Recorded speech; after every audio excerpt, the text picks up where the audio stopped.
21 April पासून दुसरं शिबिर तयार होत आहे बुद्धभूमीला आणि जम्बो शिबिर होत आहे 50 लोकांचं आणि ते 50 लोकांचं स्टँडर्ड शिबिर राहणार आहे। विविध क्षेत्रामध्ये जे भिक्षू आहेत की ज्यांच्या त्या विषयांमध्ये हातखंड आहे, व्यवस्थित मांडणी करू शकतात, अशा 5 भिक्षूंना आपण 6 भिक्षूंना आमंत्रित केलेलं आहे। लातूरचे भंतीजे आहेत, नांदेडचे भंतीजे आहेत, औरंगाबादचे भंतीजे आहेत, नागपूरचे भंतीजे आहेत आणि सगळ्यात महत्वाचं आहे 23 तारखेला 23 एप्रिलला ज्ञानज्योती भंतेजी, नाव तर ऐकलं ना त्यांचं तुम्ही, ते सुद्धा त्या ठिकाणी आपण आमंत्रित केलेलं आहे। एका दिवसाचं प्रवचन त्यांचं पण आहे संध्याकाळी 23 तारखेला संध्याकाळी 8 ते 10 पर्यंत बुद्धभूमीला प्रवचन राहणार आहे। आपण त्या माध्यमातून एकच उद्देश आहे, लोकांपर्यंत बौद्ध धम्म हा पोहोचला पाहिजे। मी बौद्ध धम्माच्या विसंगत विरुद्ध काम करणार नाही, असं काम करणार नाही, या शक्तीला अनुसरून आपल्याला करायचं आहे।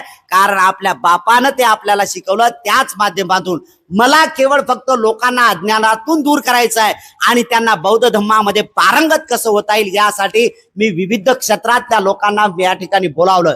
1 तारखेला उद्घाटनासाठीच पहिल्या दिवसापासून सुरुवात आहे। 21 तारखेपासून शिबिर होईल आणि 30 तारखेपर्यंत राहणार। 30 तारखेला संध्याकाळी 6 वाजता आपला कार्यक्रम सुरू होणार, रात्रभर परित्राण पाठ राहील।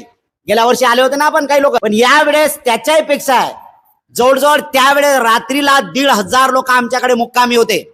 यावर्षी जास्त लोक होणार आहेत याचे मला आहे, म्हणून काही लोकांची जेवणाची व्यवस्था सुद्धा आम्ही करणार आहोत। संध्याकाळचं रात्रभर परित्राण आहे, सगळ्या गोष्टी कराव्या लागतात आणि म्हणून हा कार्यक्रम बुद्ध जयंती केवळ फक्त बोधिसत्व बाबासाहेब आंबेडकरांनी आम्हाला जो बुद्ध सांगितला तो बुद्ध या ठिकाणी या सगळ्या गोष्टीचं अनुसरण करण्यासाठी आपण मार्गदर्शनही करणं तेवढंच महत्वाचं आहे। म्हणून इतपर मी बुद्धाच्या शिकवणीप्रमाणे वागे अशी प्रतिज्ञा करतो। हे 22 प्रतिज्ञेतला शेवटचा सार आणि मग त्यानुसार हे आपल्याला करायचं आहे। मी बाबासाहेब आंबेडकर आणि बाबासाहेब आंबेडकरांनी शिकवलेल्या या मार्गाचा अनुसरण्याचा प्रयत्न करतो आणि लोकांपर्यंतही पोहोचण्याचं काम करतो।